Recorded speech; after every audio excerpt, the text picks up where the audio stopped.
Ladies and gentlemen, let's get ready to rumble!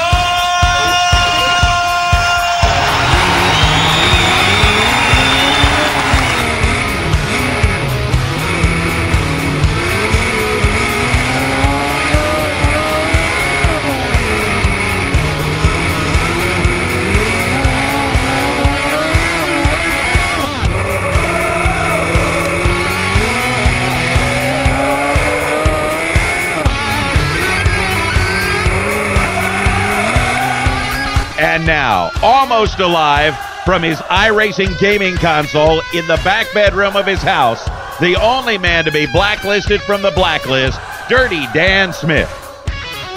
All right, and here we are on day number 6, but day number 5 of racing out at the Chili Bowl Nationals 2014 edition on the Performance Motorsports Network, Burning Rubber Radio, and on the Cushion Media Group. And I have caught up with one of, I'm going to have to go to fandom mode here instead of media mode for a minute, but I've caught up with one of my favorite drivers, man. We've been following this cat for the last year and a half or so, and we've watched him set the world on fire, and I can't tell you how happy I am to be able to talk to him after what he done last night out there in Tulsa.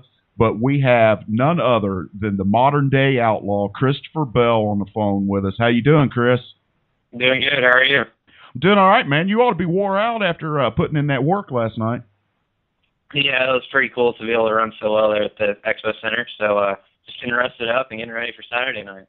Man, I'll tell you what. I seen a video of you celebrating the win last night, doing your donuts. And when you come to a stop and you come out of the car, the Expo Center it just erupted. It was so loud. Usually you don't get that effect in the videos you see on YouTube, but it was very evident. How'd that make you feel getting out of the car? It looked pretty emotional, man.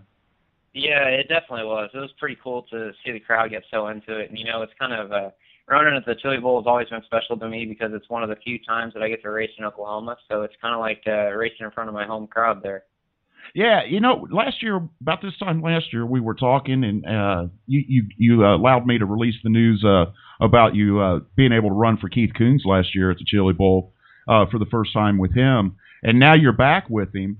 And what's this last year? We're going to talk a little bit about that, but what's it like this year now that you've got a full year with Keith under your belt, showing up at the Chili Bowl this year? Is the confidence even more than what it was? Yeah, definitely. I mean, it just makes it so much easier because I've got so much more confidence in myself now, and especially being a lot more comfortable around the people that we're working with. And I mean, obviously, I'm with a great team, and Keith and Pete Willoughby put in a lot of time and effort into building these new Chili Bowl cars, and it really showed how much effort they put into it this year because our cars were so nice there in the Race of Champions on Tuesday night, and then Rico and Kyle were both fast on their prelim night, and then I was able to go out there and pick up the win.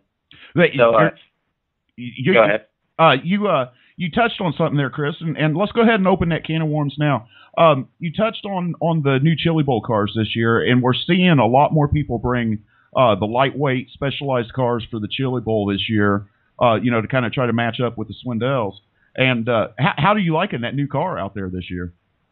Honestly, it doesn't really feel too much different than our old stuff, but everything's just new. I mean, the cars that we run throughout the year are several years old now, and the equipment on them is several years old also. And with these cars, everything's brand new. So it's always good to have new equipment underneath you. And so we're obviously pretty good, and hopefully it'll be just as good on Saturday. You're being modest, brother. You are awesome this year. Out to the Race of Champions. Rich Foreman, I called you. I actually called you the other day and to schedule this interview, but I asked you the question. I'm going to go ahead and ask it to you again. But Rich Foreman caught a photo of you with the wheels in the air. You had touched wheels with Casey Kane, but the photo come out with you with the front end, 3 or 4 feet in the air, tail tank dragging, Casey Kane on the inside of you. Can you tell the people out there what you told me about that deal in the Race of Champions the other night? Yeah, that was kind of a hero or zero move. Casey he didn't go all the way to the top, and I went up there and ripped it, and coming out of the corner, I kept my foot in it because I knew Casey was going to be sliding up, and if I could have squeaked by him, I would have been a hero. But unfortunately, it wheelied and kind of killed my drive off, and then Casey slid up and his front end got underneath my front end, and we got lucky to get upside down. Yeah. Real, it was a hell of a save. And what do you think when people, there's been a lot of talk in social media about that being the save of the year, or the save of the century, and things like that. How's that make you feel when people say things like that about moves that you make on the track that turn out like that? Yeah, it's pretty cool. I mean, I was just glad I got out of it. I don't know if it was a save or not. Pretty much just luck that it came down right. But yeah, it was pretty cool. That is pretty cool, man. All right. Obviously, you had a good run in the Race of Champions. And then let's go ahead and get the Chili Bowl stuff out of the way, and let's move on to last night. Last night, you done something that hasn't been done in a while. And I'll be honest with you, Chris, I haven't had a chance to look up the history on this, but I know it hasn't been done that many times. You come from the back in the heat and won your heat. Tell me, just run me through the heat race. Run the fans out there through your heat race and how that all played out. Yeah, we caught a lot of breaks in the heat race there. I was looking at the lineup, and we had Kevin Swindell on the pole, Bill Baylog outside of him, and then Sheldon Hodenshield starting fourth. So I knew it was going to be really tough because we were in the third heat race, so the track would still be pretty narrow. And if it went green to checkered, I was going to be lucky to run fourth. And I kind of made my mind up that I needed to get to third, but figured fourth was probably pretty reasonable where we'd end up. And then after the first couple of laps there, I found myself in fourth, and then we had a yellow, and Swindell had a flat left rear and ended up pulling off. So then I was able to pick off the guys in front of me. But like I said, if it would have went green to checkered, it would have been a whole different story. But we caught a little bit of luck, and it worked out our way. It worked out awesome for the passing points. That's for sure. You can't score any more points than that in a heat race.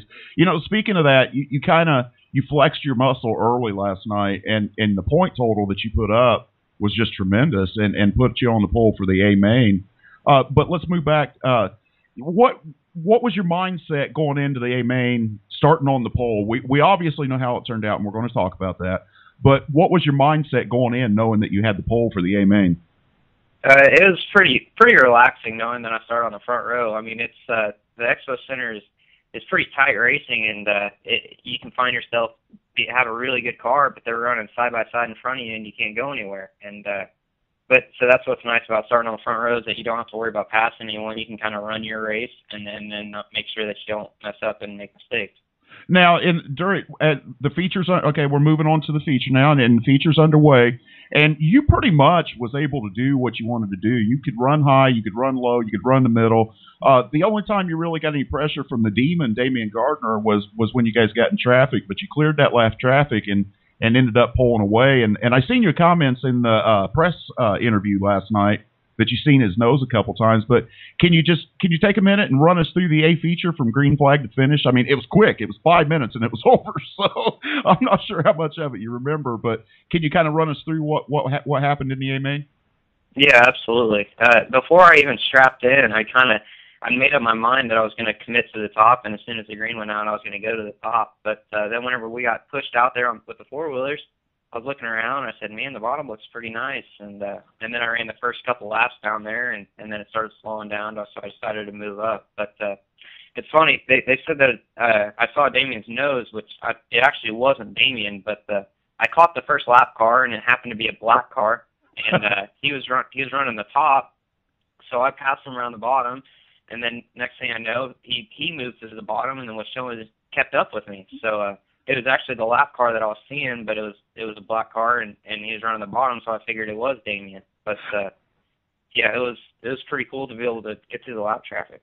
I was wondering about that. I seen the quote, and then I was watching the video, and I'm like, it got close, but I don't think, and so, it was kind of a misquote, but that's good. Thanks for setting the record straight on that. That kind of, clears some things up. But, yeah, green to green, man. I mean, it was flag to flag green. Very quick race, like we said, 5 minutes long, and it was over.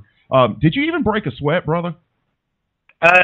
No, actually I didn't. The car was so nice last night, it pretty much just drove itself, and I just had to make sure I didn't run into any of the lappers and make mistakes on the cushion, because the cushion definitely was treacherous and it built up real nice, but the track was beautiful yesterday. I mean, you could really run the top and run the bottom, and then whenever I got into traffic, there were cars, they were side by side all over the place. So the Expo Center once again did an excellent job getting the track right, so hopefully we'll be able to see a similar track on Saturday. Yeah, let's talk about that for a minute. Let's talk about the track and how it's played out. Obviously, Monday you kind of just throw it away. It's practice day. That's like running hot laps at the local track. You're just shaking the car down. But Tuesday you run the race champions.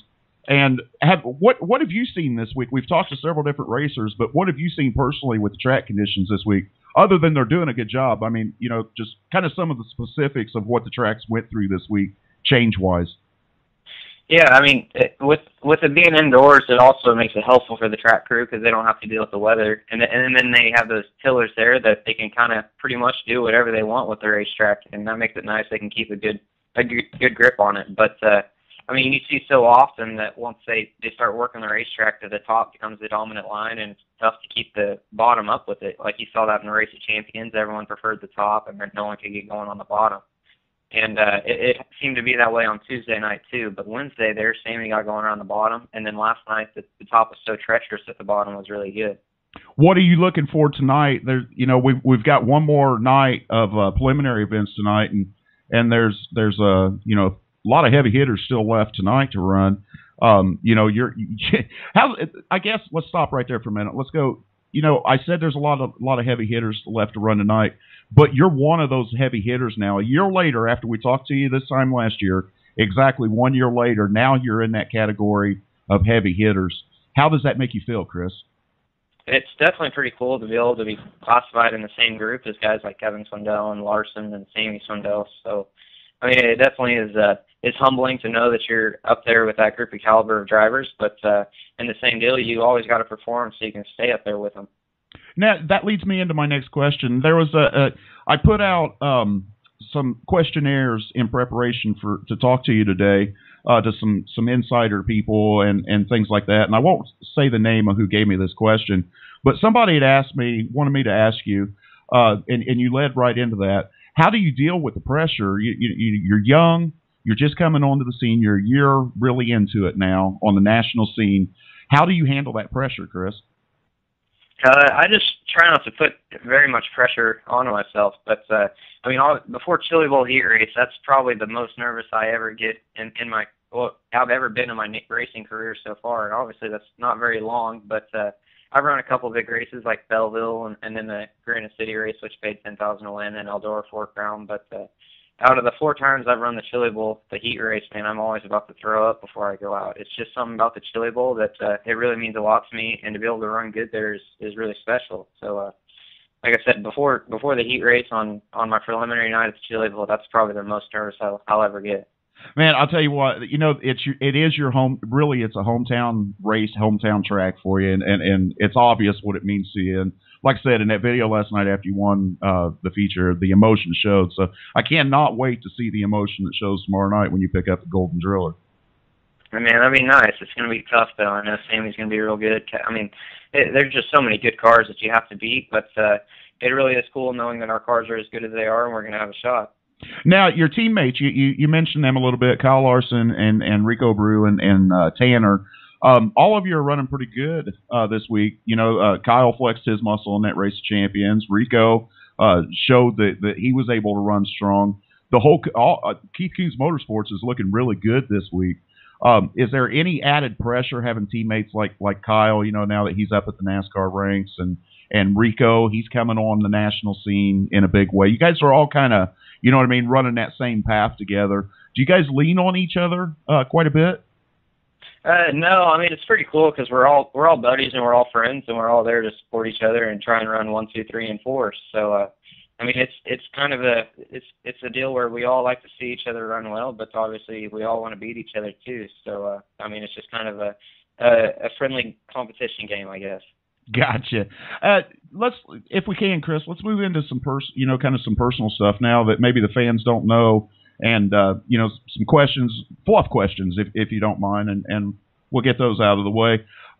Want to talk to you that there's one question that always comes up, and I'm sure you've been asked it 1 million times now, and you'll be asked it 1 million times more in the future. But what do you want to do? Where do you see yourself ultimately ending up in your racing career?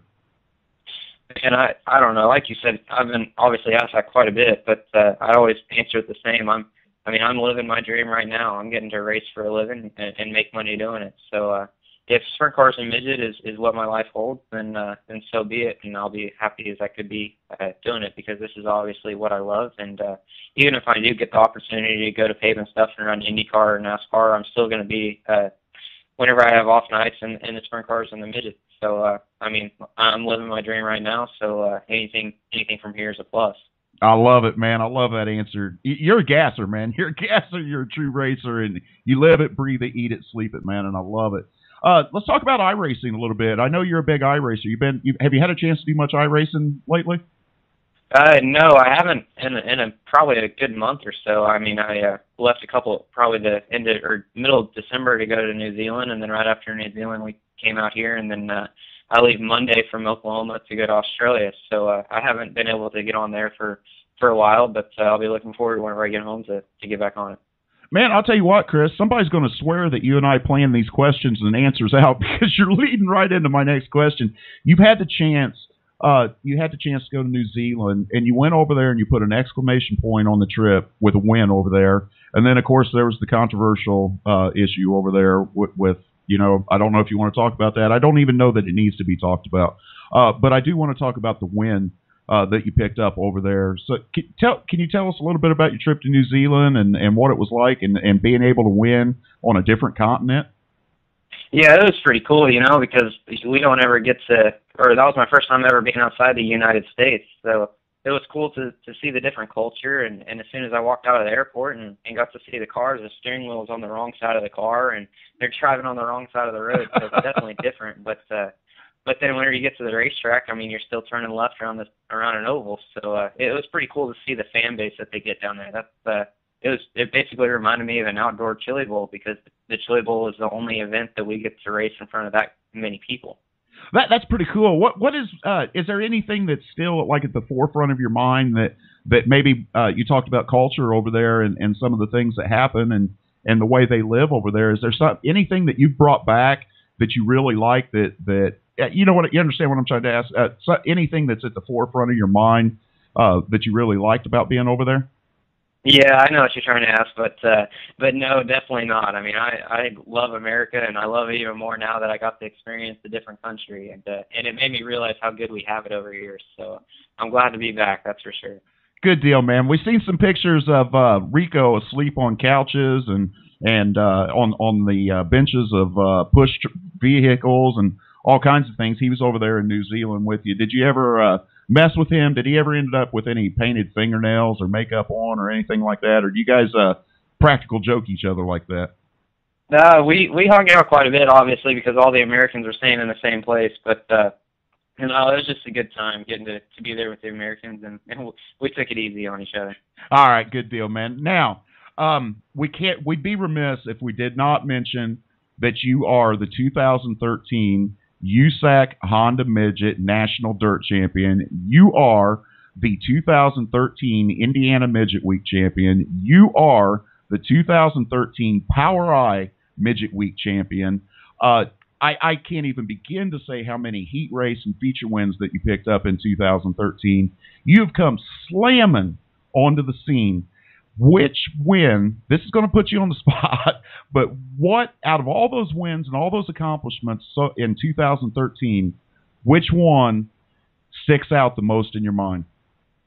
Probably my favorite win is definitely going to be last night, or the Thursday night prelim night at the Chili Bowl, just because, there's so many people there, and it was just a really special race to me. But before the Chili Bowl, honestly, Western Springs, whenever I won down there in New Zealand, was really cool, just because there's a ton of people there, and it was kind of representing America. So, but back in the States, as far as that goes, probably my favorite win would have to be the Belleville Midget Nationals, just because knowing the history of it and who else won the race, it was pretty cool. You guys were flying around that track this year. I seen a video of you qualifying at Belleville, and you guys were getting it around there. That was without a doubt. I'm going to have to tell you, Chris, as a huge Christopher Bell fan, and you know that, man, I bug you all the time about doing interviews for Burning Rubber Radio and On the Cushion and things like that. I'm surprised you answer your phone for me anymore, man. But as a Christopher Bell fan, I'm going to have to say the moment that sticks out in 2013 for me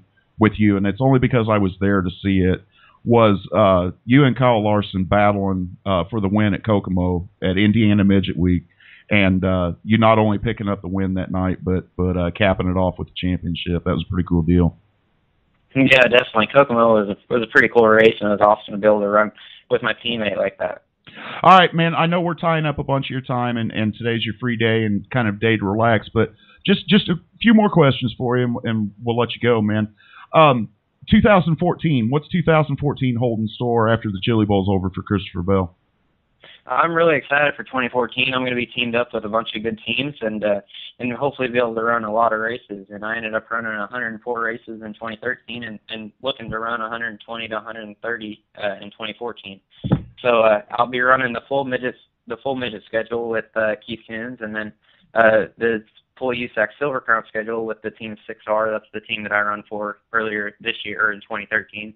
And then whenever I'm not with them, I'll be hooking up with CH Motorsports, Aaron Call, and Janet Holbrook in their number 83 car based out of Ohio. So we'll be running a few outlaw races and all-star shows and some local stuff in Ohio. And then also, hopefully, I'll be able to run a couple races in the Brandon Berryman All-Pro number 31 that I ran in 2013. That is awesome, man. That is a lot of racing. How you going to prepare for that personally, physically? Do you work out or anything, Chris? I know everybody knows you're a young guy, but do you do the diet thing and the workout and things like that, or you just kind of live life, man? No, I probably should, but I don't. That's no working out for me. No working out. Noah and I used to give you a hard time about the trophy girls, and you've got to visit a lot of them this year. Have you got any phone numbers? No, not yet. I was just, we had to throw it out there and give you a hard time, man. Moving in, are you going to run USAC? Are you going to try to back your midget championship up? Did I hear that in your 2014 plans? Yep, that'll be one of the main goals, is to try and back it up with another dirt championship. Okay, and more sprint car races, non-wing and wing both, correct? I don't have any non-wing sprint car stuff planned as of right now, but hopefully I'll get to run a couple of races anyway. All right, that'll work, man. All right, Chris, I've got a 2X. We've been giving away a lot of your stuff through Burning Rubber Radio and On the Cushion Media Group for the last year and a half. And in the last shipment that I got from Kathy, I've got one 2X black Christopher Bell 2013 edition racing shirt. Has your Keith Coons car on it. And I want to give that away to a listener of today's show. So can you help me out with that? Yeah, definitely. All right, man. The question is going to be, who paints all of your custom helmets? Can you answer that question for me? Absolutely. Noah Ennis at Shell Shock Custom Helmet Painting. All right, there you go. All right, you go to the I think we'll do this on the Burning Rubber Radio page. If you go to the Burning Rubber Radio page, and I will create a thread there, put your answer in that thread as to who you think paints Christopher Bell's custom helmets, the very cool Enforcer helmets and things, and put your guess down there. All the correct guesses we'll put into a bowl, and we'll draw a name out and send you a Christopher Bell t-shirt. Keep in mind it's a 2XL. I'm sure we can get it in the size that you need if you're not a 2XL, but let's see what can happen there. All right, Christopher, it's coming that time, man. I know you're going to have a bunch of sponsors. If you want, we'll just concentrate on the Chili Bowl sponsors. I'm sure we'll talk to you again here real soon in 2014 for the other stuff. But if you want to get them all out, go ahead. But who's writing the checks to make this happen, man? Yeah, definitely. I just got to give a huge thanks to Pete Littleby and Keith Coons and all the guys on the Keith Coons Motorsports team. I mean, they all work hard and make my job look easy. So it kind of sucks because the driver gets all the credit for what the team has accomplished as well. So got to give a huge thanks to them and also all the guys at Toyota and the TRD factories, because they've supported me a lot and really believed in me as well. And then also Curb Records and Noah Ennis at Shell Shock and Butler Built Seat. All right, hey, one more question, Chris, and then I'll let you get out of here, man. You gave a lot of credit there to the Keith Coons Motorsports team, and I know that you put a lot of work in on these cars too. You're actually in the shop working on these cars, correct? I go to the shop pretty much every day, but no, actually, Keith won't let me work on the cars, so pretty much just drive them. There you go, man. That's not a bad deal to have, though, is it? No, it's not too shabby. All right, man. Any shout-outs you want to give before we get out of here, buddy? No, I think we're good. All right, man, that'll work. All right, there you have it. Good luck tomorrow night, Chris, in the A mains, man. Well, I guess it's tonight. The show's airing. We're recording this on Friday, but it airs on Saturday. So good luck tonight in the A mains, man. And I really hope you pick up that golden drill on a personal level between you and I, and being a fan of yours. It's really hard for me to play the media role and separate media from fan when I talk to you. It really is, brother. But yeah, thank you. Other than that, man, you be safe, race hard, race smart, and keep it on at least on the right rear. All right. All righty. All right, and there you have it, folks. There's Christopher Bell from out at Tulsa at the 2014 Chili Bowl Nationals on Burning Rubber Radio on the Cushion Media Group, aired on the Performance Motorsports Network, and we'll be right back after this commercial. If you're a gearhead, you probably go online to those hot rod superstores, drooling over the chrome and speed goodies until you find just the right item for your muscle car, tuner car, truck. But what do you do when it comes to fixing the mom mobile? If you're like most do-it-yourselfers, you head to the strip mall parts store and talk to the "Do you want fries with that?" kid behind the counter. Hold on, Bunky. Did you stop to think where those chain stores are getting the parts that you're installing in the vehicle that's used to transport your family everywhere? They get the cheapest suppliers they can find to sell you the parts at bargain prices. Their limited lifetime warranties? What a joke. Remember the last time Mom's car broke down? You heard about that one for weeks. Don't take that chance again. Excelsior Racing has the quality parts you need for your family vehicle. Parts that you can install knowing you're getting the best for your family. Excelsior Racing. Quality parts, personalized service, affordable pricing, fast to you direct. Excelsior Racing. Online at excelsiorracing.com or call 502-909-2034. Sounds good. 3, 2. All right, and we're back on this special edition of the 2014 Chili Bowl National Spotlight featured. It's a long title name, but it's brought to you by Indy Race Parts, and it's on the Cushion Media Group, Burning Rubber Radio, aired on the Performance Motorsports Network. And I have caught up with somebody we've talked to on Burning Rubber Radio before, and that we've kind of followed along with, and I've followed him around here in Indiana quite a bit in his sprint car. But at any rate, man, we have got on the phone with us another one of the Chili Bowl racers that's locked into the A main tomorrow, tonight, and we've caught up with Chris the Bear Windom. Man, I couldn't have butchered that any worse, could I, Chris? Thanks for having me back on. Not a problem, brother, man. I've been doing so many interviews this week. I'm tongue-tied about everything right now. All right, man. I'm sure. All right, you've had a busy week yourself, man, out at the Chili Bowl and flying around and things like that. And we finally got together today. Just put it out there. Obviously, this is a Friday interview for airing on Saturday. So, at any rate, man, let's just jump right into it. Let's jump into the Chili Bowl. And let's jump into your prelim night, and let's talk about the heat race, man. We'll just get it started. So, tell me about what's going on out at the Chili Bowl, brother. Well, we had a decent starting spot in our heat race and moved forward into second, and J.J. Yale ended up winning the heat. I think that put us 14th in points after the heat races, and we were fortunate enough to be able to win the next qualifier, so that jumped us into fourth and gave us a great starting spot in the A main. And it was a really good race. I think we had a really good shot at it there the last 5 laps, and somebody laid oil down on the track, and they actually dug the bottom of 1 and 2 up, which helped the bottom a lot. And that's where Sammy came in, when I think everybody knew he was going to do that. But we locked in, and I'm happy with that. You got to be happy getting locked into the A main out of preliminary night. I know as a racer, you want to win every time you hit the track, but given that it was preliminary night and the money pays tomorrow night. Tomorrow night's the big night, so. Pretty successful week for you in that regards out at the Chili Bowl this week, huh? Yeah, definitely. I've ran right outside the top 3 probably 2 or 3 years, and feels good to finally not have to worry about racing my way in again tomorrow night and just be able to kick back and relax for a little while. That was the next question I was going to ask you. I want to dig into that A feature a little deeper as we get into the interview here. But number one, who are you driving for out there this year, Chris? I'm driving for Don Fike and RFMS Racing. Okay, and what's all the sponsors on that car this year? Do you know? Yeah, Liberty Village is the main sponsor in RFMS Racing, and Super Shocks is helping us out a little bit out here. And I have my own sponsors with Butler Build and Hinchman Racewear and Bell Helmet. So that's our main people helping us out. That'll work, man. Tell me a little bit about what kind of car you guys run. You running a typical USAC Power I type car, or do you guys have one of those specialized lightweight cars out there? No, we have a special car just for out here. They I think it's not a brand new car. They've had it built for a few years, but it's a lightweight car. Obviously, I don't think it'd pass tech at a normal USAC race, but everybody, I think there's a lot of guys running those. Obviously, Sammy and Kevin are, and we put a square tail tank even on it this year.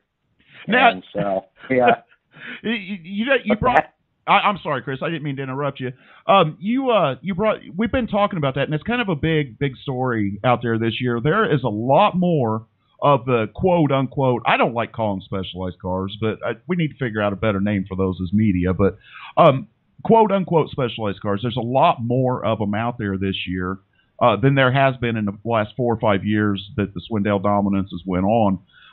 Is that what you're seeing out there this year? Yeah, there's definitely a lot more. I know Keith Coons built special cars for out here, and Jonathan Beeson, kid that won on Tuesday night, I don't know his car. I don't know exactly what it was, but it looked like it was a lightweight car also. And I think everybody's just getting sick of watching the Swindells win every year, so everyone's trying to step their game up a little bit. I think that's probably a pretty common sentiment out there.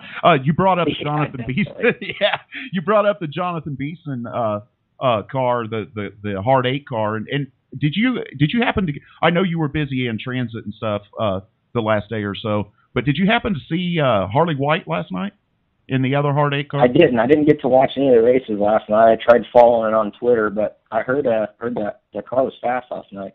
Yeah, she started 10th. I don't have my note sheet in front of me, but she started 10th, which I thought was a pretty decent, that was a pretty cool story of the night out there, how she got the ride and, last minute deal, the whole 9 yards. And the reason I mentioned that is you brought up, Jonathan Beeson's car but at any rate, man, what are some of the advantages to you as a driver, Chris? You don't have to get real technical. We got a bunch of rookie stripers out there that listen to the shows.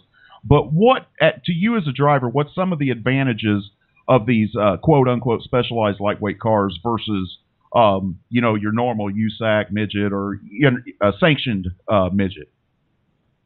Well, I think everybody's just looking for more drive out of their race cars. Track typically by the end of 50 laps on Saturday night, track's normally slick.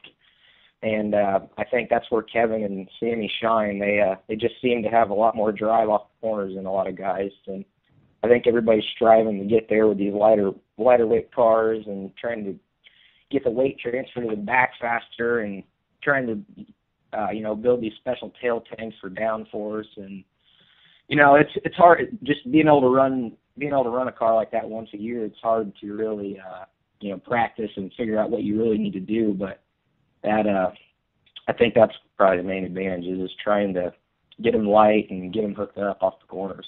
That's an awesome insight, Chris, and you touched on something there. You only get in these cars once a year, and you don't really get a whole lot of track time out at the Chili Bowl. There's a week's worth of racing, but you individual racers don't really get a whole lot of track time out there to get used to the cars, do you? No, you get 2 practice sessions on Monday, and they go by quick. I think they're only 4 or 5 laps. So you got 10 laps in the car before you got to get after it and get going on your prelim night. So no, there's not much practice time to work with these cars and figure out exactly what you need to do. But that's it's the same for everybody though. Everybody's no one has that much practice, and hopefully you hit it when you're at your night. That's a fact, man. There's a lot of perfect example. You look up hurry up and wait in a dictionary, and there's a picture of the Chili Bowl, isn't there? Exactly. All right, man. You mentioned your sponsor, Super Shocks, on the car this week, and we all know that in this race in particular with these lightweight cars, there's a huge amount of effort, time, money, and things spent on the shock packages for these cars. Can you talk to us a little bit about that? I know you got tell the people out there about the adjustment knob in the cockpit that you guys can adjust the shocks and things like that. What's your particular setup and your insight on the shock issue out at the Chili Bowl? I've Super Shocks has been what I've ran on sprint cars for the last 4 or 5 years, and I've taken a liking to those, and I've actually never ran them on a midget. And then, that's obviously, I keep going back to Sammy and Kevin, but they run Super Shocks, and I just thought it'd be a good idea to put them on there. I've always had success with them in the sprint cars, and so crew chief Greg Nelson, he had no problem with it. Actually, he wanted to do it also. So we have put the Super Shocks on for this week, and I have compression and rebuy. So I have 2 adjusters for each shock, or for all 4 shocks on the car, and I think that's a big advantage. And I know the way the Super Shocks work, so I'm just more comfortable with adjusting them than I would be a different type of shock, because it's all I really ran for the last few years. So that's some of the main reasons I put those on there. Now that's pretty cool, Chris. You opened up a line of questioning that I really never thought about. I didn't think we'd get into it because most of the racers, we hear about. We talked to Shane Cottle this week a lot about that in our feature shows. About the adjustment knob, and usually you only have, I guess for the most part, there's only one adjustment, and it's usually on the rears that most guys have. But you just said that you have a rebound and compression for each shock, all on board in cockpit? Yeah, all on board in cockpit. And, that's how a lot of the other shock companies, they don't all run those. A lot of times it's just a single adjustable shock, and that's just one of the things I like about Super Shocks. I can adjust the rebound and compression on all the shocks, and I've learned over the years how to do that pretty well on the racetrack. So I think it's an advantage for me to have that. Is there a lot of the same do you find that it transfers over pretty good from the sprint car to the midget, as far as you mentioned that you found out something that works for you adjustment wise given track conditions? Is it playing out where it's crossing over from the sprint car to the midget? Yeah, there's a few small differences, but for the most part, it's just a smaller sprint car, and you do pretty much the same adjustments on both. Okay, I'm sorry for spending so much time on shocks with you, Chris. For me personally, it's pretty cool to talk about the technical stuff like that, and I hope the fans kind of understand what we're saying. Now, on a small track like the Chili Bowl, usually under caution's about the only time that, obviously with you, with all those knobs and stuff in there, where you can really adjust on them. Do you ever, like at the Chili Bowl in that midget, have you found yourself trying to mess with them during race when the car's not handling quite right, or are you just hoping and praying for a caution to where you can do some adjustments? All possible. I try to get a caution for it, but if I know it's a must that I need to start adjusting, I'll try. But on a short track like that, it's a tough deal to accomplish adjusting a shock when you're only down a straightaway for about 2 seconds. So usually the front end's up in the air and you're all cranked out for that 2 seconds too. Yeah, exactly. It's such tight quarters racing. So it's not easy to do it under green, but I've definitely had to do it before. All right, man, let's talk about the racing going on out at Chili Bowl this year. There's been a little bit of buzz that it's maybe a little rougher and more tumble Chili Bowl this year than in years past. Are you finding that, or do you think it's just the typical hard-nosed, all-take, no-give Chili Bowl type racing? I think it's always hard-nosed out here, but this year has seemed like it, at least on my night. I know the last 5 laps got pretty wild. The guys were bonsaiing each other. The whole top 5 was pretty much trying to crash each other, I'd say, on the last 3 or 4 laps. I think J.J. Ailey actually ended up in the wall and never even crossed the start and finish line. So, yeah, it's Chili Bowl. That's what you really have to do if you want to get locked in on your prelim night. You're right, man, and I don't think, for the majority of fans that's never been to a Chili Bowl and never seen the racing there, there's some really good videos coming out this year on YouTube, people getting clips of the racing action and stuff going on out there this year, and I'm kind of depressed I didn't head out there this year, to be honest with you. It's a great race to be at. Yeah, especially this year, it just seems so much different this year. Do you feel that way? I mean, is there just a different atmosphere or ambiance? Or, you know what I mean? Is there something different this year, or is that just us that's not there from the outside looking in?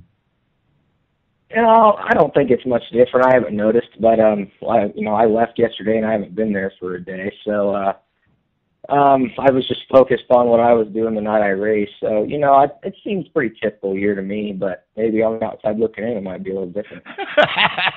It's something different about it. I don't know what it is. I don't know. Maybe there's more coverage this year from a bunch of different angles. You know what I mean? And yeah, that's more true. news coming out. So it's there is a lot of video coverage going on out here. Oh yeah, and then like you was getting ready to say, racingboys.com has the the live pay-per-views every night, and then of course, Saturday night, MAV TV is picking it up live. That's a huge deal. Not that they're in every market, but that's a huge step up from what we've had in the past, where it airs 2 or 3 or 4 months later on CBS. Yeah, exactly. I think that's a really good deal for them to be able to get it live and get it on TV. It's always delayed, and I think it'll bring a lot better fan base and everybody getting to watch it actually live and enjoying it when it happens and not knowing what's already going to happen while they're watching it.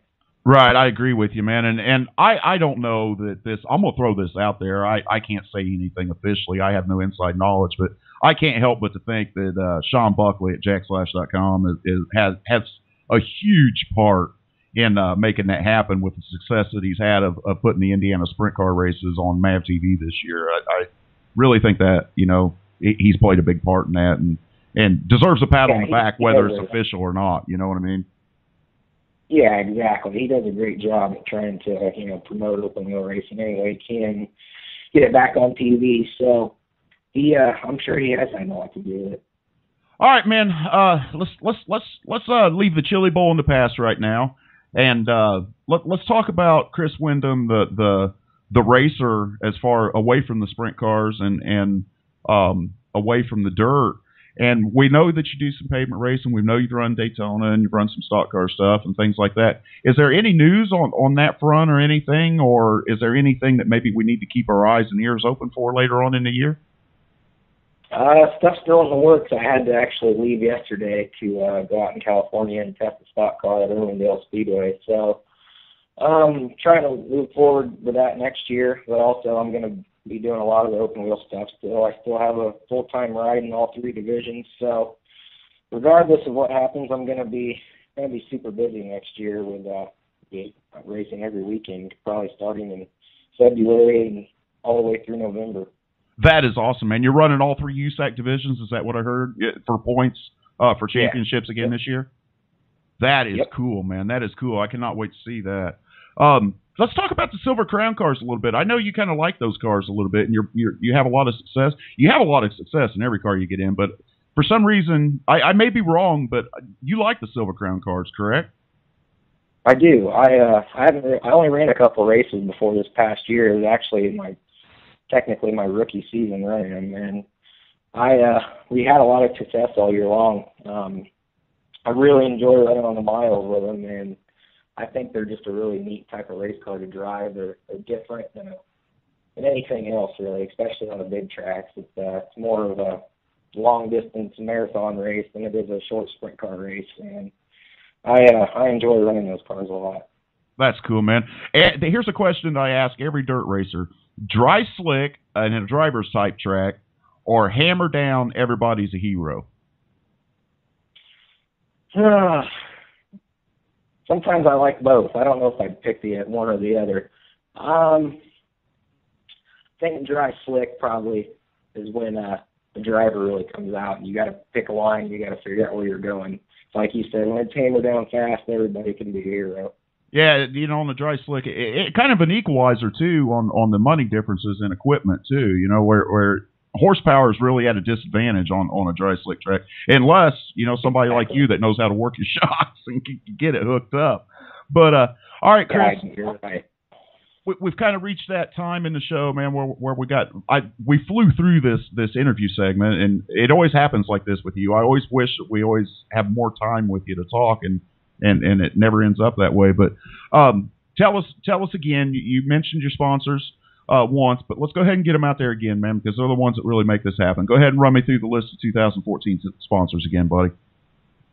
I need to thank Hinchman Racewear. They've helped me out for the last few years, and Bell Helmets also. Jeannie Butler at Butler Built Seats. You know, they doesn't seem like a lot, but all that stuff adds up, and they really help me out a lot. So those are my personal sponsors. You know, there's probably too many to list on all the different types of race cars that I run for equipment sponsors, but you know, RW Motorsports, their main sponsor would be Curb Records and Liberty Village on the midget, and Jeff's Jamming and Storage, Hoosier Tire,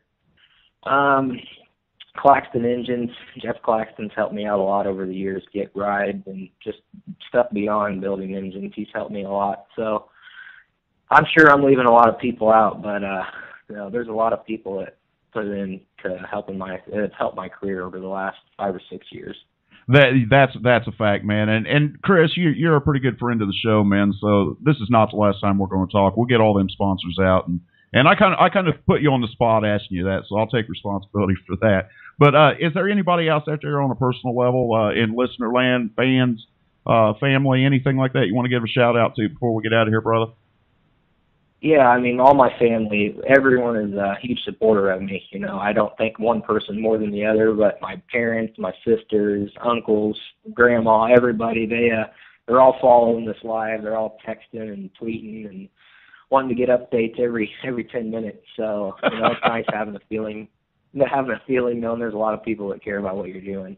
Let me ask you about that real quick, man. How is that when you're out there trying to race and trying to do your thing and concentrate and trying to flip that switch and being the bear instead of just Chris Windom, you know, and how does it kind of get hard sometimes to do that and kind of walk that line with the fan base and things, wanting information?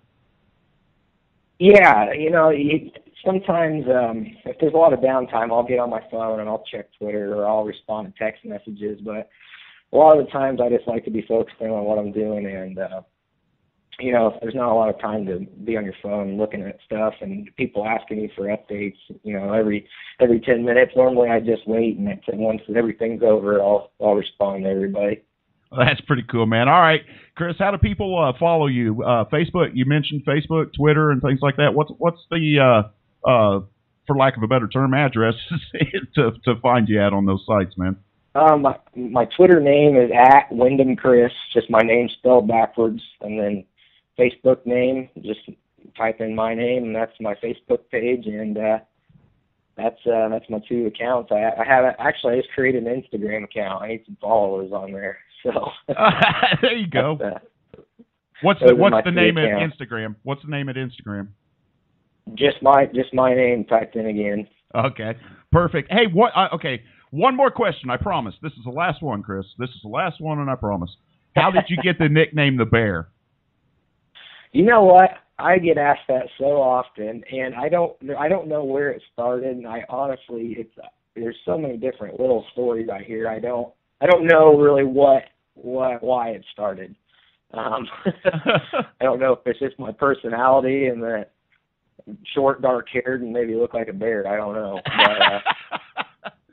But, that's a good question. I wish I actually had a better answer for you, but I think someone mentioned it, and one of the announcers said it, and it stuck, and that's all I've been called for the past 4 or 5 years.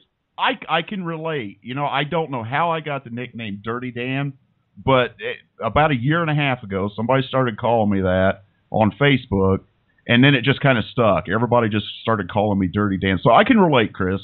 Sometimes we get stuck with nicknames. Same situation. I don't know where it came from, but once I got called that, it just stuck with everybody. Yeah, you just kind of got to embrace it and go with it, I guess. But at any rate, man, hey, good luck tomorrow/tonight in the A-Main, man, and out there at the 2014 edition of the Chili Bowl Nationals. Really think you got a good shot at picking up that golden driller, buddy. Yeah, I think so too. We have a really good race car. We've improved every time we've been on the track this week. So, you know, it's a lot of tough guys. The best 24 midget drivers in the country you're gonna be going against Saturday night, and there's obviously Sammy and Kevin and Larson, the favorites, but everyone's gonna be good. Everyone will be on top of their game, and it's gonna be one of the toughest races of the year to win. That's a fact, man. And I'll tell you what, Chris. I'd love to see, one of the ones, somebody that we've interviewed this week. I'd love to see him win it, but as long as somebody from USAC brings that golden driller back where it belongs, man, I'll be a happy man tomorrow night. Yeah, that'd be a cool deal. Hopefully that happens. And that'll work, man. All right, Chris, thanks a lot for taking the time out of your busy schedule to get with us. And like I said, we'll talk to you again real soon here with USAC season firing up next month. I'm sure we'll talk to you here in the next month or month and a half or so and get your thoughts on that. And we're going to keep following you here at On the Cushion Media Group, Burning Rubber Radio, and Performance Motorsports Network. But like I said, once again, thanks for taking the time to do this. Really appreciate it, brother. Yeah, no problem. I appreciate you guys having me back on. It's always fun talking to you. Right on, man. All right, and there you have it. Chris the Bear Windom. I don't know where he's at, to be honest with you, man. He may be holed up at some steakhouse right now eating a big steak or something. I'm not sure what he's doing, man. But anyway, there's Chris the Bear Windom from out at Tulsa, Oklahoma at the 2014 edition of the Chili Bowl Nationals. And you're hearing him right here on the Cushion Media Group, Burning Rubber Radio, on the Performance Motorsports Network, brought to you by Indy Race Parts. We'll be right back after these messages. Ever hire, never quit. Lofty goals in this age of shoddy quality, corporate indifference, and built-in obsolescence. It's a beacon of light in a crowded field of mediocrity. The way a company is run is an indication of how you, the customer, is going to be treated. You have a lot of choices when you're searching for auto and performance parts online and at the corner parts store. So why should you buy from Excelsior Racing? Because they're simply the best online parts supplier in the business. If you're looking for selection, ease of ordering, cost, and prompt delivery, look no further. If you have a question, our customer service hotline, staffed by knowledgeable gearheads like you, will ensure that you get what you need to fix or mod your car or truck. With 1,000 suppliers, you're guaranteed to get what you need. First time, every time. Excelsior Racing. Excellence on the track. Excellence on the road. Excellence in customer service. Online at excelsiorracing.com or call 502-909-2034. And we're back on the Indy Race Parts 2014 Chili Bowl National Featured Racer Spotlight Special Edition. Got a new word thrown in there on this one this time, Spence. Anyway, we've caught up with a new up-and-comer. He'll be a rookie in the Power I Midget Series for Brian Clausen Racing in 2014. But Mr. Spencer Baston, how you doing today? I'm doing pretty good, Dan. How are you doing? I'm doing all right, man. You got to be sick of me calling you by now, brother. Oh, no, not at all. Just enjoying myself, sitting at the Chili Bowl, waiting to see the cars fire up and see them run. All right, man. Hey, now yesterday we kind of talked to you a little bit about Joey Saldana in the car that you're going to be running, and you're out there witnessing that, and hanging out with Brian Clausen and the race team and Tim and all those guys. Let's dig in a little deeper here now. You got to see the race in action on Thursday night, and tell me what you thought about what you were seeing and what you could possibly be involved with in 2015.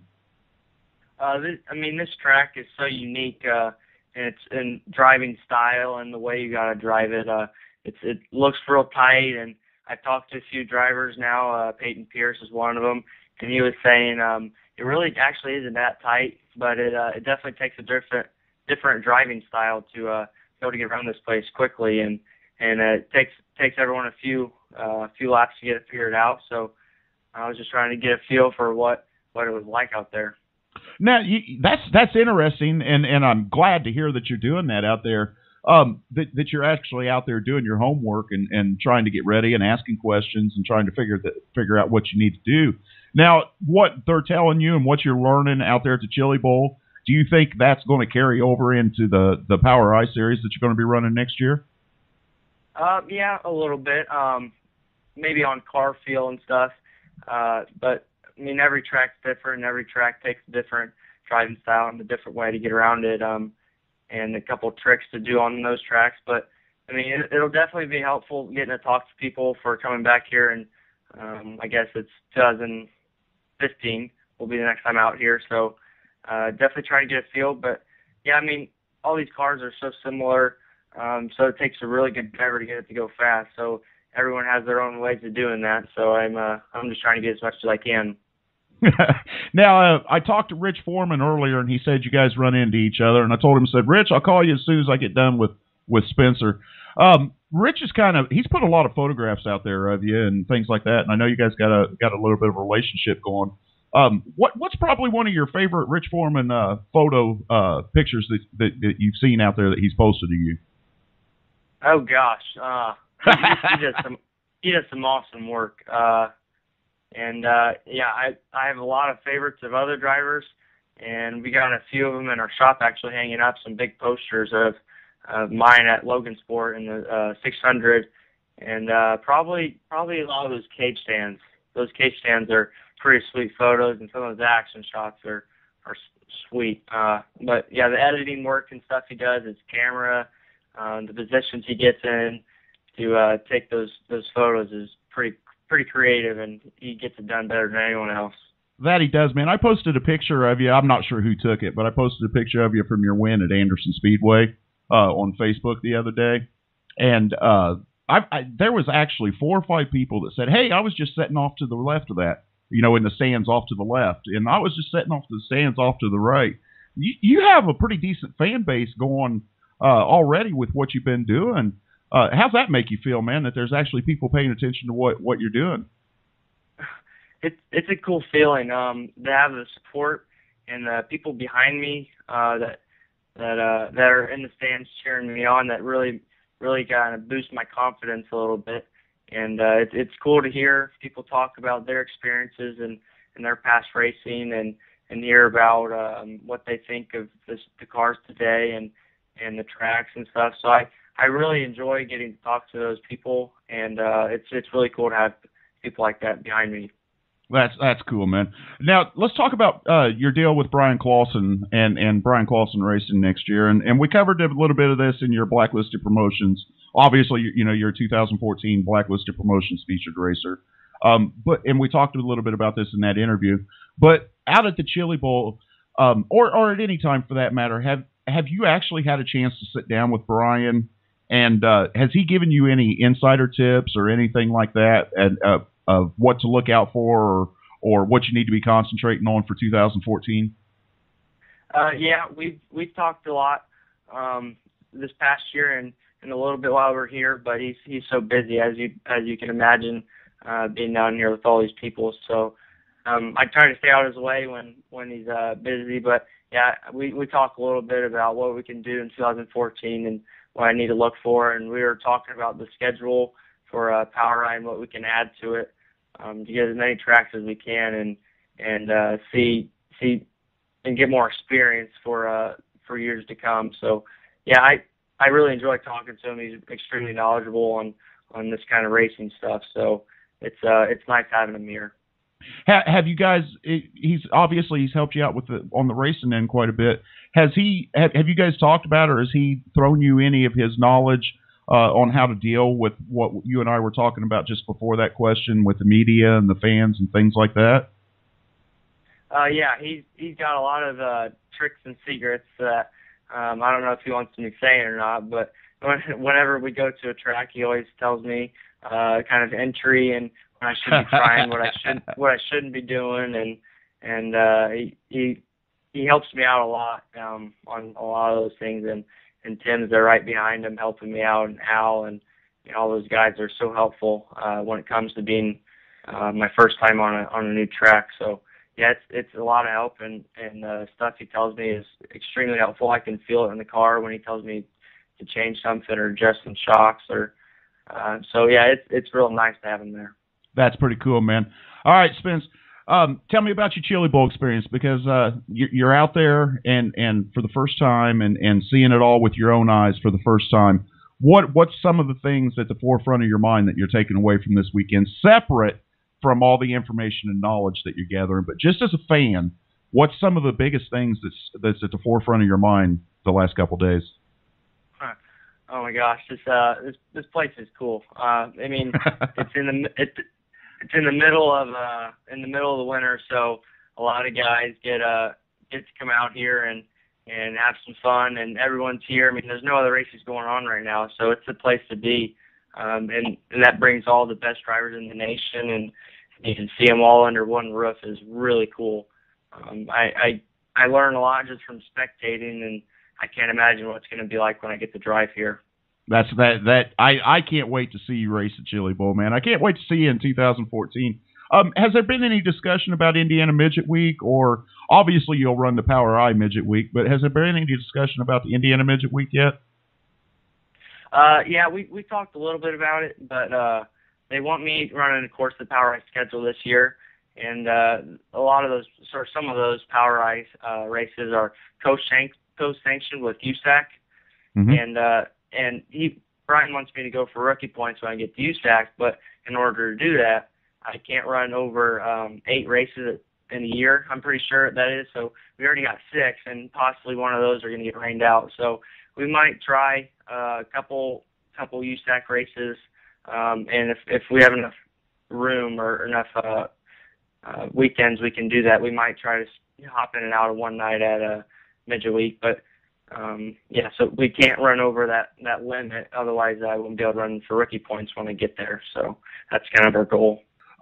Is there any time schedule to get you moved over from the Power I series to be able to run for that Rookie of the Year title in the USAC division? Are we going to see that in 2015 or 16, or what's the progression schedule that they have you on? This year, well, it's one step at a time. But this year we're going to be running, of course, Power I, and depending on how we do in that, it depends on what tracks we go to and what we do in years to come after that. But the plan is to hopefully run for points and the rookie points in Power I this year, and my goal is to the year after that run USAC and the full schedule in USAC and try to travel a little bit more, see some more tracks, and when I'm not running USAC, I'll hop in and out of the Power I show. So. Like I said, one step at a time. Nothing real official yet, but that's the plan. Gotcha, man. All right, we've reached that time in the show, Spence. Throw all those names out who's helped you to get to this point and going to be with you in 2014 so far.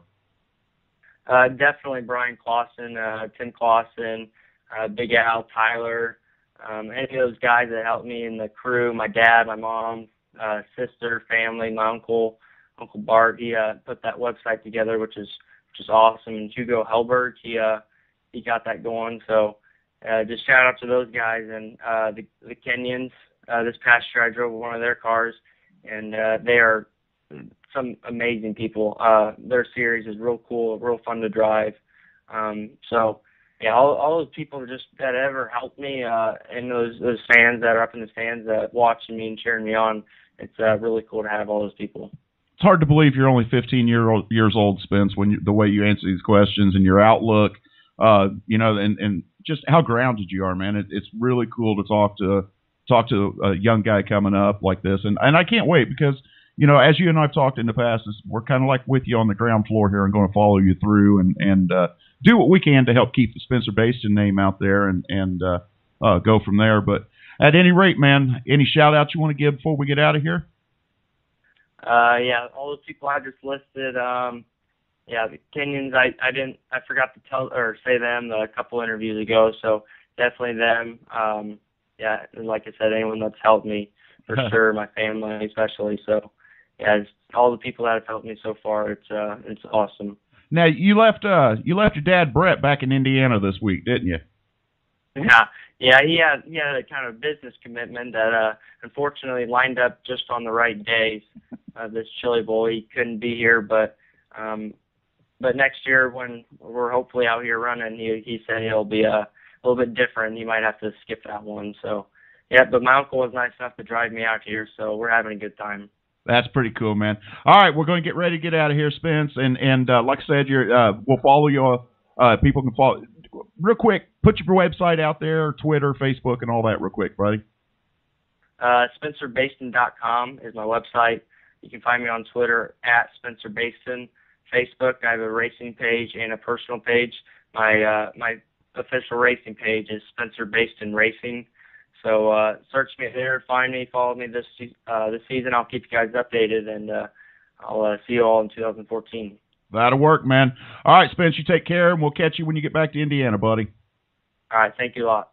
All right, and there you have it. There's Mr. Spencer Baston, a 2014 Blacklisted Promotions, 2014 Blacklisted Promotions featured racer, racing for Brian Carlson Racing in the Power Eye Midget Series all season long. So all those other sites and the Blacklisted page, we'll keep you informed on what's going on with Spence. That's fact. We're gonna be bothering him a lot in 2014. At any rate, man, we'll be right back after these commercials. If you're a gearhead, you probably go online to those hot rod superstores, drooling over the chrome and speed goodies until you find just the right item for your muscle car, tuner car, truck. But what do you do when it comes to fixing the mom mobile? If you're like most do-it-yourselfers, you head to the strip mall parts store and talk to the "Do you want fries with that?" kid behind the counter. Hold on, Bunky. Did you stop to think where those chain stores are getting the parts that you're installing in the vehicle that's used to transport your family everywhere? They get the cheapest suppliers they can find to sell you the parts at bargain prices. Their limited lifetime warranties? What a joke. Remember the last time Mom's car broke down? You heard about that one for weeks. Don't take that chance again. Excelsior Racing has the quality parts you need for your family vehicle. Parts that you can install knowing you're getting the best for your family. Excelsior Racing. Quality parts, personalized service, affordable pricing, fast to you direct. Excelsior Racing. Online at excelsiorracing.com or call 502-909-2034.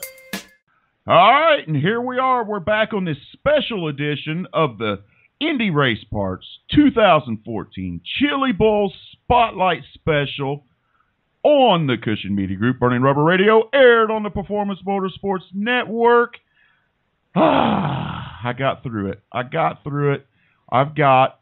Photog Phenom and my partner in crime, and we're going to drop some big news about a partnership between us sometime in this conversation. So just hold tight. We'll get to it. But anyway, Photog Phenom, Rich Foreman. How you doing, buddy? Morning. Good, man. Good. I'm fired up, man. I can tell. You must have been hitting the Red Bull or something this morning. You were jacked. I'll tell you what, man. So much good news coming in to the On the Cushion Burning Rubber Radio studios today, man. I don't even know where to start, man. I'm just kind of like on cloud nine right now, and you're all the way out there in Tulsa, and I kind of dropped a hint there about partners in crime, and we'll get to that in a minute. But you know, you're going to be excited too because you don't even know about half of it, brother. I know. You've been back there working hard, and yeah, you're probably going to shock me with some stuff here. Probably, man. You may rethink this partnership we've got going. But at any rate, brother, tell me what's going on out there, man. We didn't get a chance to catch up with you yesterday. We kind of left your ass in the dust yesterday, is what we done, brother. But tell me what's been going on, man. Yeah. I kind of missed you. You know, I had to deal kind of dropped in my lap the other morning to go over and take some pictures and kind of hang out at the National Midget Hall of Fame induction ceremony. So I was kind of over there doing that when we should have been doing a radio deal. But you know, gotta make the rounds. Got to pay the bills, man. You got to do the stuff that pays bills, man. Tell me a little bit about the Midget National Hall of Fame. Tell me about what was going on over there, brother.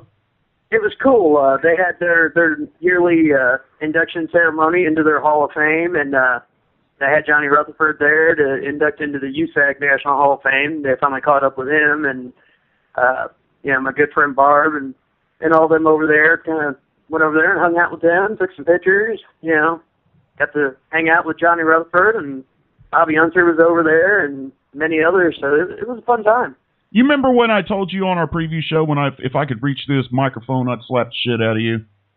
This is one of those times, isn't it? Yeah, this is one of those times, man. I don't know if you've seen the picture that I posted on Facebook this morning or not of what's going on back home here in Indiana, but man, it's snowing, it's icing, it's cold, I'm ready for a vacation, Rich. I think we need to head down to the Caribbean or something, man, and rejuvenate. What you're going to Florida anyway in February, so we're going to Florida here soon.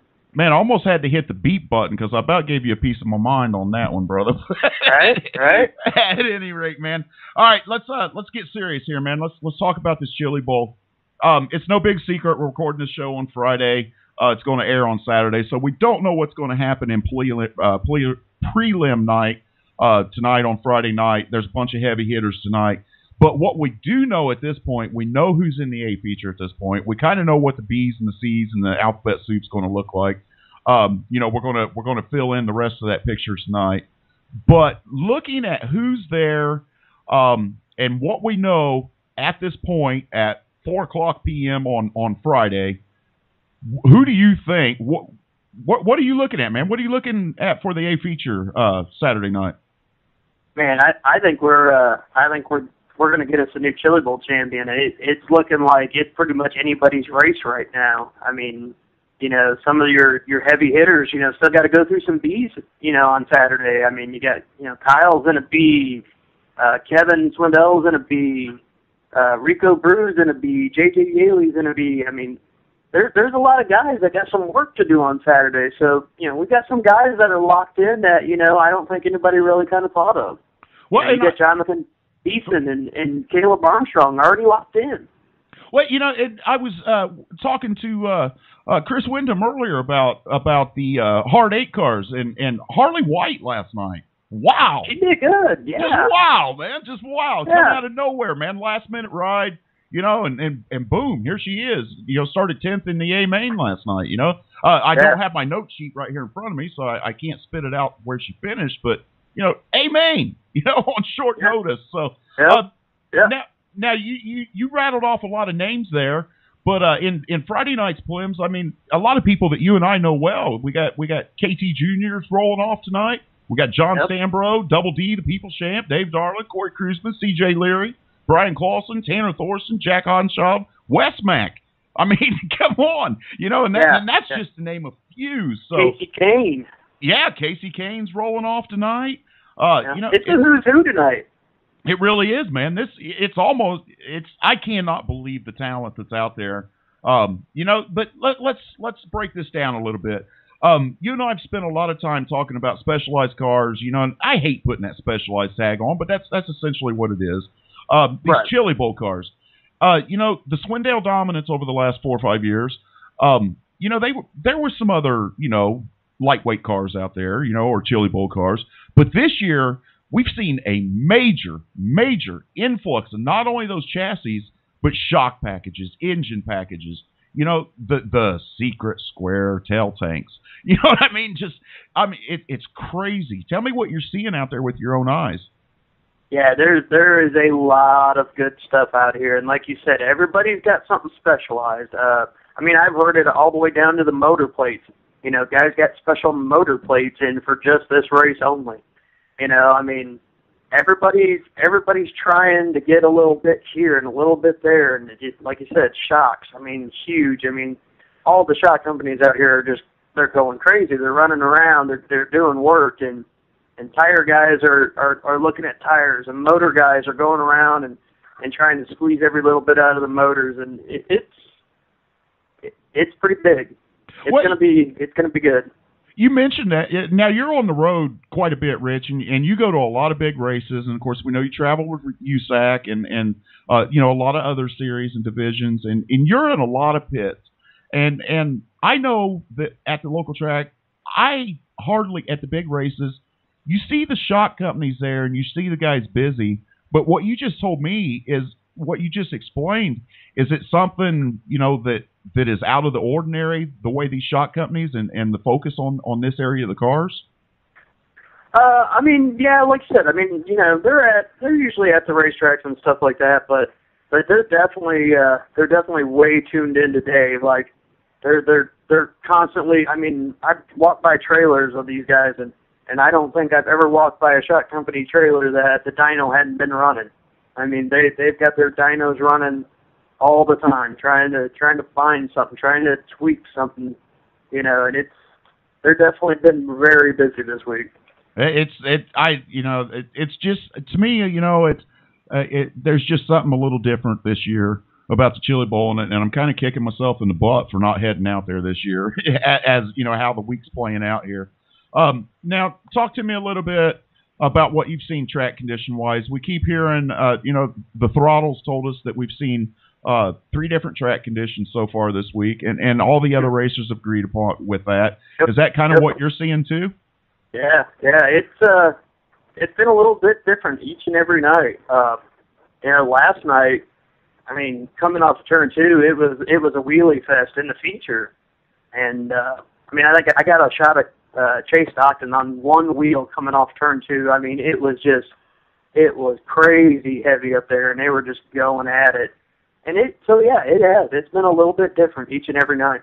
I cannot wait for you to get back to Indiana and sit down in your studio and put some pictures together. I absolutely cannot wait to see these pictures. Yeah, I'm chomping at the bit to get back to some of them myself. So it's gonna be good.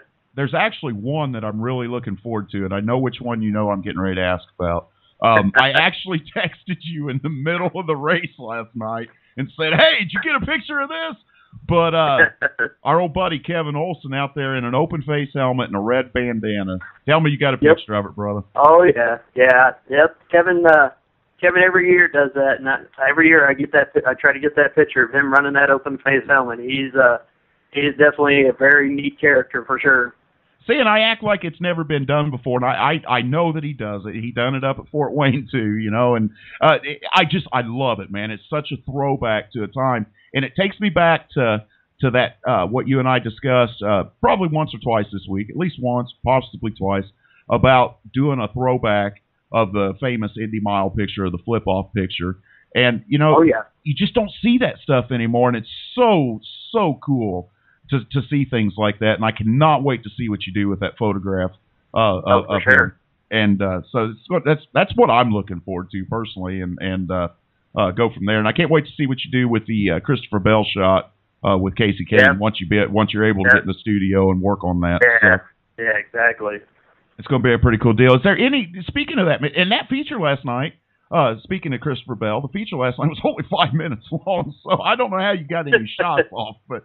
At any rate, man, just say I think that I had the battery pack smoking. It was pretty good. I was going to say, man, the inside of your camera body had to be on fire, man. Man, it would have been like one of the, I don't know. I'm really talking above my pay grade, but I don't know, man. Was it like taking one of those panoramic shots where you're just kind of like holding the button and moving the camera around? And it was like usually you get the front runners, and those guys are up on the cushion and they're doing the really cool stuff that you shoot the picture and then you kind of look at the rest of the pack and you kind of wait for the top dog to come back around and hit that cushion again and maybe give you another good shot. But last night it was all the way through the field.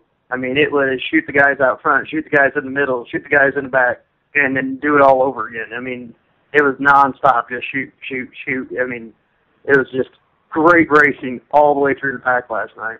That's pretty cool, man. I got to thinking about one of our conversations earlier in the week where we were talking, and where I asked you and you explained to us how you kind of look over the track and find you a spot to get the pictures from and things like that. And I got to thinking about, and the track that come to my mind, to be honest with you, was Bloomington Speedway. And when I was doing my hack job with the videos and trying to, do some things a couple years ago, I do remember being able, when the race was going on or as the night was going through, but especially when the cars were out on the track, you could almost tell who was going to do what and where they were going to do it and where you needed to be to capture it.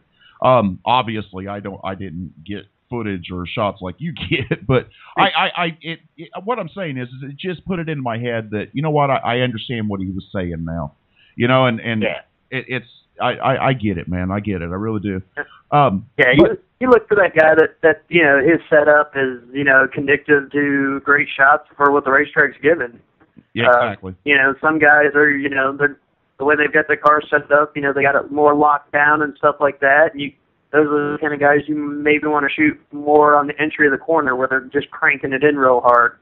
Then you got guys that are set up to, when they touch the cushion, that front end's going to skyrocket. And you just got to remember that, and you remember those guys, and you start picking your spots on how and where you want to shoot them. And usually it's like that you travel enough and you're with the same guys enough that you know who's going to do what and who kind of runs the same ways. But is there any shot, and all this is leading up to this question, is there any shot that you've got this week so far? Obviously, like I said, this is Friday and we haven't run yet, but Tuesday, Wednesday, Thursday, is there any shot that's really in the forefront of your mind that you cannot wait to get home and start work on? Man, there's so many right now. I mean, there's a lot of a lot of good shots. I mean, I got some good ones with Jack Hoddenchild earlier in the week. I'm dying to get a hold of. Got some really good ones with my buddy Dave Darwin. I can't wait to work on. In fact, Brenda was telling me today, she was hoping to see some, and I told her you're just gonna have to hold on, and she was definitely chomping at the bit. And then, my really good buddy Chase Stockton, I got a great one of him last night on one wheel, on the right rear only, coming off turn 2. Can't wait to get to that one. So I'll have a busy few weeks before I head off to Florida, that's for sure.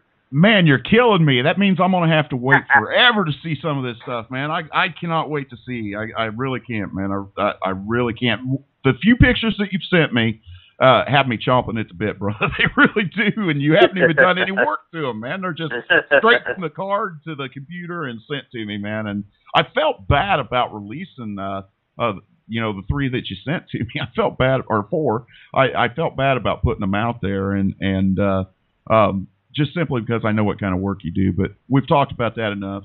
Well, not enough, but you get what I'm saying for our time frame. All right, man. I want to talk about something. I mentioned it in the intro a little bit, and you and I have been talking a little bit this week, obviously off air, and we're going to be we're not ready to really release the series or anything like that. I think people could probably read between the lines if they wanted to. Knowing both you and I, you know what I mean? But we're going to be working on something in 2014 together, and it's going to be a weekly radio show. And I'm pretty fired up about it, man. It's going to air on PMN.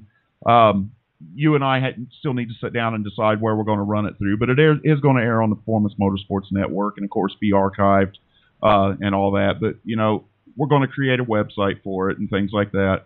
So, what's some of your thoughts on our little 2014 plans, brother? Man, I'm excited. I mean, I love racing. I love talking about racing. Me and you have had a great time talking together. I think it's going to be a cool show. 2 guys hanging out talking about racing. I mean, it can't get any better than that. I'm excited.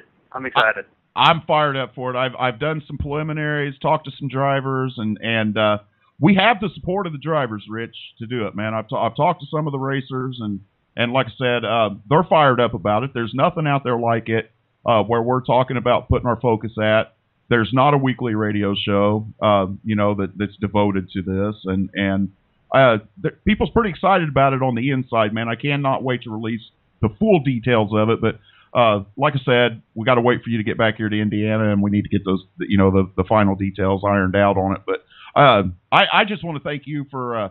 I was chomping at the bit to release it, man, and you saying, "Yeah, let's go ahead and do it. Let's do it." Yeah, I'm fired up.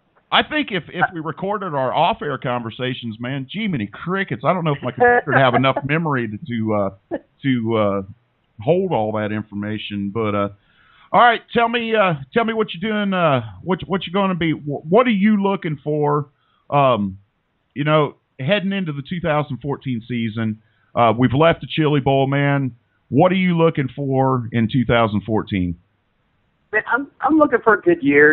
I'm looking to get to a lot of racetracks this year. I think I'm gonna, it's gonna be another good year for me. I mean, last year was kind of a surprise. I mean, I went from being at my local home micro track in US 24 in Logansport, Indiana, on a weekly basis to traveling last year from everywhere from Indiana to LA to Phoenix to Iowa, and I think it's going to be more of the same. I'm going to get to a lot of new tracks and do a lot of cool things, and hopefully get to share them with you and on a weekly basis, which I'm really stoked about. Now heading into 2014, and you're going to be part of Dirty Dan. I'm the only man that's ever been blacklisted from the blacklist. You know that, right? Well, maybe we can help get you back to the light side there, get you away from the dark side. There you go. All right, now I'm going to have to steal you away, and we're going to have to head down to Kentucky and Bristol and a few NASCAR tracks and get you shooting some NASCAR photographs. Are you down for that? Man, that'd be horrible, wouldn't it? Let's do it. We're going to do it, brother. We're going to do it. That's one of those bombs I told you I was going to drop on you that you wasn't quite sure about, man. But got me off guard there. Let's go. I'm ready. We got to work the schedule out because like we were talking about, there's one series that we're going to one sanctioning body that we're really going to focus on in 2014 as far as you and I are concerned. But there's just so many other things that we're going to be able to do together in 2014. You know, your strengths, my strengths, we meld them together. I really think we're going to have a good time in 2014. We're going to be able to bring the fans a lot of content, not only through photos, but through audio, maybe a little bit of video. That's not a focus for us. It's the audio and the pictures. I really think that we could bring some different content to the fans in a little different way than they're used to getting it. Or you kind of look at it that way? Yeah, I do. You know, I think it's going to be cool. I mean, you know, I'm always hanging around talking to these guys and stuff like that, and then, you know, I think it's going to be cool to kind of meld my world and your world and bring it all to everybody, and I think it's going to be enjoyable. I think you're right, man. I'm just happy that Dirty Dan's going to get away from that pavement stuff so much and get back into the dirt where I belong, man, and where I feel at home. But you got to have that pavement to get to those dirt tracks. Remember that. Yeah, that's the only. Well, I better stop right there, huh?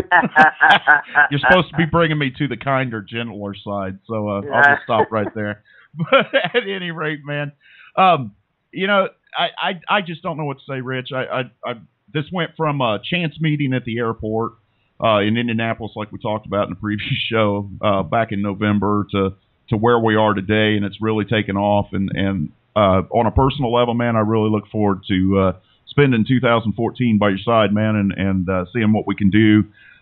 My main goal is to promote these racers, you know, and it's not so much about Rich Foreman as the person, or, you know, Dan Smith as a person, and it's more about telling the story through Rich Foreman photographs and through the audio of the show of these racers out there in the grassroots level and beyond. That's what it's for me. What is it for you, buddy?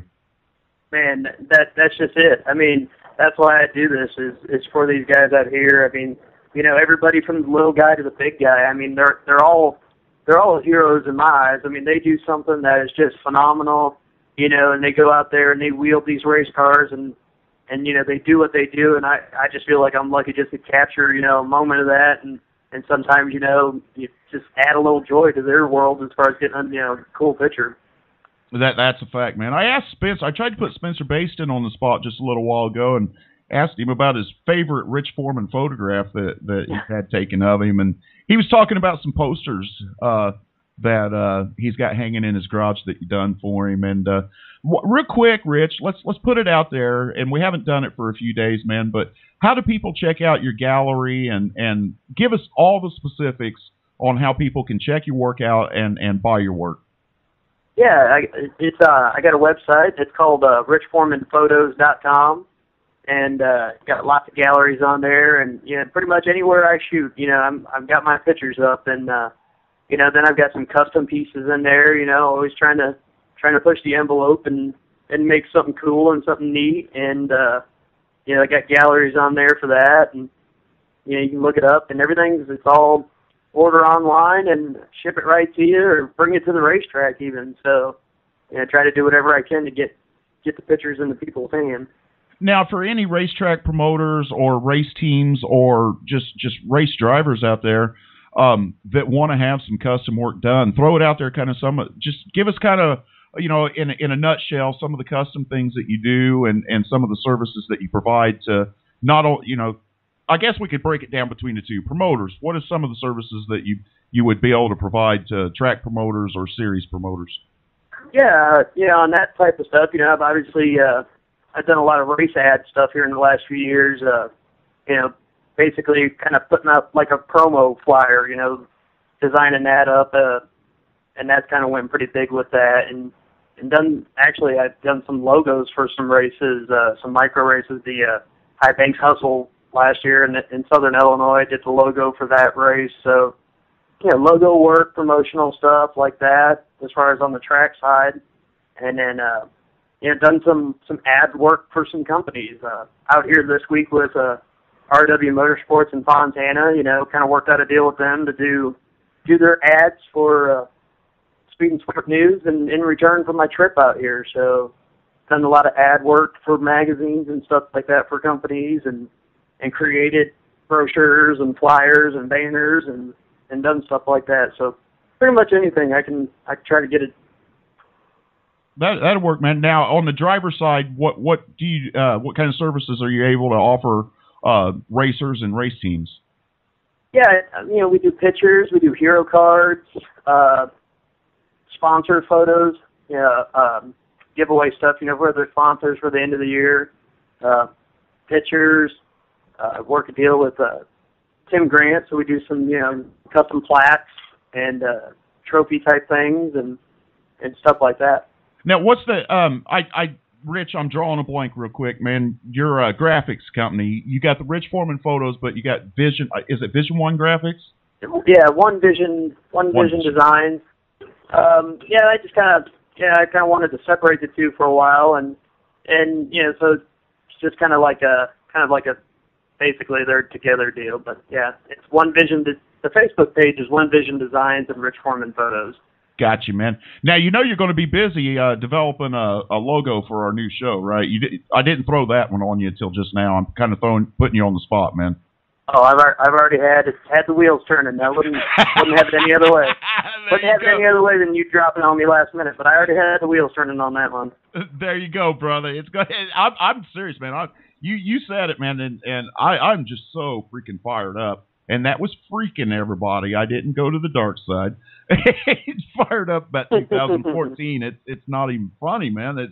There's just so many good things happening, and we got so much news to drop on Monday with the blacklisted promotion stuff and the featured racers there, and we picked up a big name today, and it's things are just moving along, man. It's just been a good year so far, even though we're only a couple weeks into it here. But at any rate, man, we've reached that time, Rich, and got to get out of here. We're up against the clock, man. So shout outs, brother. Oh yeah. Big thanks to the wife and family back home, and to these RW guys here taking care of me this week. Is that it, man? I mean, I'm not a driver, I know you're used to these drivers that got all these sponsors. I don't have any sponsors. It's just me. I didn't even have a chance to take a sip out of my moonshine jar and a drag off this cigarette, man. Well, I got to keep you on your toes. Yeah, there you go. I got to keep you working. I don't want you to get too relaxed over there and fall asleep on me. Oh, you know what? As soon as I hang up the phone with you, man, it's going to be time for a nap. I got to get recharged for the preliminary Friday night, man. But at any rate, brother, we're going to get out of here, and we're going to leave you alone. The show's, like we said, is airing on Saturdays, recorded on Friday, and the reason for that, it's no big secret. I've already released that news. It's to leave everybody alone tomorrow. Tomorrow's a really big, important day, and last thing we need is to be, concerned with interviews and things like that. So, there's a lot on the line tomorrow for these racers out there, Rich, and for people like you too, man. Yeah, for sure. Tomorrow's a big day. It's like we pretty much had fun, and we've been racing all week, and tomorrow it gets down and it gets dirty and it gets serious. That second switch is going to flip tomorrow. That's for sure. I mean, it's going to get pretty good, and I can't wait to sit back and watch it all develop, man. That's for sure. So, all right, Rich, we're out of here, man. All right, buddy. All right, thanks a lot, buddy. Thanks for everything you've done this week, and we'll catch you again on the wrap up show on Sunday. Sure thing, man. We'll see you then. All right, and there you have it, Photog Phenom Rich Foreman out at the 2014 Chili Bowl Nationals on the Indy Race Parts Chili Bowl Spotlight Feature Show, special Saturday edition on the Performance Motorsports Network, brought to you by On the Cushion Media Group and Barton Rubber Radio. This is Dirty Dan. I'm signing out till the wrap-up show. I hope you all have enjoyed what we brought to you this week. I know Rich has worked hard, leaned on him quite a bit this week to bring you guys some news out there. So he's wearing many hats out there and really appreciate it. And once again, stay tuned for the official big announcement of the Rich Foreman, Dirty Dan Smith project. I think there's going to be a lot of happy people when we announce the news on this deal. So with that being said, good luck to all the racers in the Chili Bowl out there this year. Whoever brings that golden driller home tonight is really, really going to have they will have earned it this year. That's a fact. So with that, thanks for the support from all the listeners, all the fans of the racers, everybody involved. Thanks a lot for the support, and we'll catch you on Sunday. Later. If you're a gearhead, you probably go online to those hot rod superstores, drooling over the chrome and speed goodies until you find just the right item for your muscle car, tuner car, truck. But what do you do when it comes to fixing the mom mobile? If you're like most do-it-yourselfers, you head to the strip mall parts store and talk to the "Do you want fries with that?" kid behind the counter. Hold on, Bunky. Did you stop to think where those chain stores are getting the parts that you're installing in the vehicle that's used to transport your family everywhere? They get the cheapest suppliers they can find to sell you the parts at bargain prices. Their limited lifetime warranties? What a joke. Remember the last time Mom's car broke down? You heard about that one for weeks. Don't take that chance again. Excelsior Racing has the quality parts you need for your family vehicle. Parts that you can install knowing you're getting the best for your family. Excelsior Racing. Quality parts, personalized service, affordable pricing, fast to you direct. Excelsior Racing. Online at excelsiorracing.com or call 502-909-2034.